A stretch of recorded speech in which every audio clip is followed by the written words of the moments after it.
永禄8年今日では時の将軍が三好三人衆や松永久秀に討たれる It's a fact that I love Musou games more than most people, but I don't generally play many of the more standard historical Warriors titles. I own a few entries in the Dynasty Warriors series, but until this latest one, hadn't played a single Samurai Warriors game.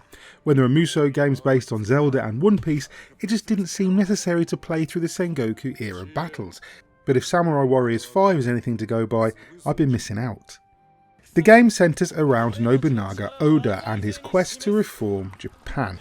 As a youngster at the start of the game, he's referred to as the Great Fool due to his brass actions and loud mouth, but as you power through armies and gain new allies, he'll soon become Japan's great unifier. There's a lot of historical backstory to dive into, that is, if you're interested, and of course there are plenty of cutscenes between levels and in-depth biographies to read.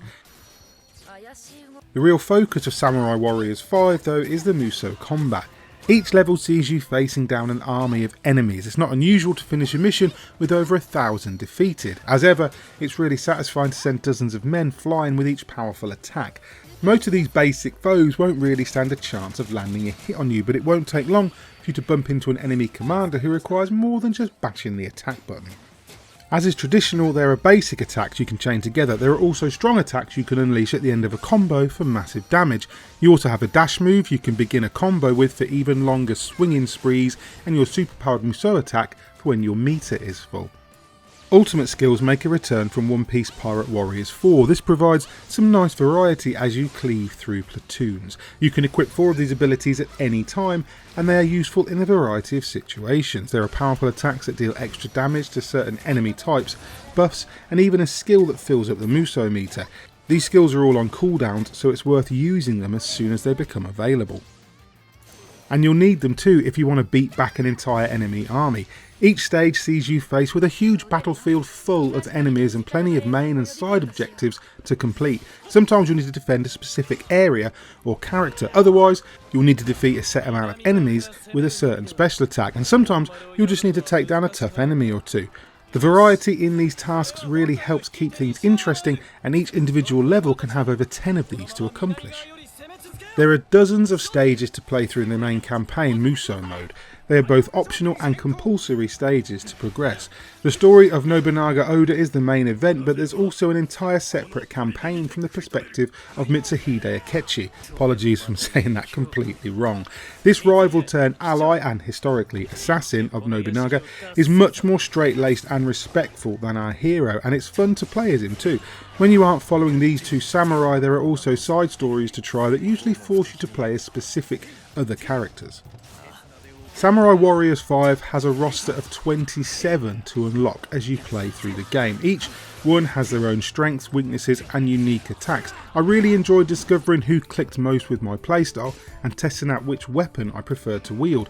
Some weapons aren't as fun to use as others, especially the slower ones. I really like using twin blades, bows and magical talismans, but the slower spears and hammers just feel a bit too sluggish for me. With so many characters to equip and level up, you'll need to gather as much XP and gold as possible. Outside of the main campaign, this is best done in Citadel mode. This extra mode sees you defending a castle from waves of foes until a timer runs out. With all the objectives, it doesn't really feel hugely different to playing the standard Musou mode, but it's a good way to fill your coffers and gather materials. When you've done enough grinding, you'll have enough cash and items to access a whole host of services to help power up your allies. You can upgrade weapons at the blacksmith, level up characters and apply skill points at the dojo, and even buff your horse at the stables. These shops can even be upgraded to improve what they have to offer, so switching between both game modes and collecting as much lumber and stone as possible is the name of the game. It's worth mentioning that Samurai Warriors 5 has a completely new colourful art style for the series, and it looks delightful. Inspired by classic Japanese art, the effects and environments have never looked this good. Coupled with the wonderful soundtrack, it's a treat for the eyes and the ears. If there's anything to complain about in Samurai Warriors 5, it's the lack of anything truly new. The game does a good job of gathering some of the best mechanics from other Musous, but doesn't offer anything particularly original for fans of the genre. Samurai Warriors 5 is an incredibly solid Musou game with a great new look and satisfying platoon pulverising combat. There's plenty of content to keep you coming back to the Sengoku area and lots of characters to try out. It may not add anything too crazy to the series, but it's hard to deny just how much fun it is to play, and for that reason I'm going to score it an 8.5 out of 10.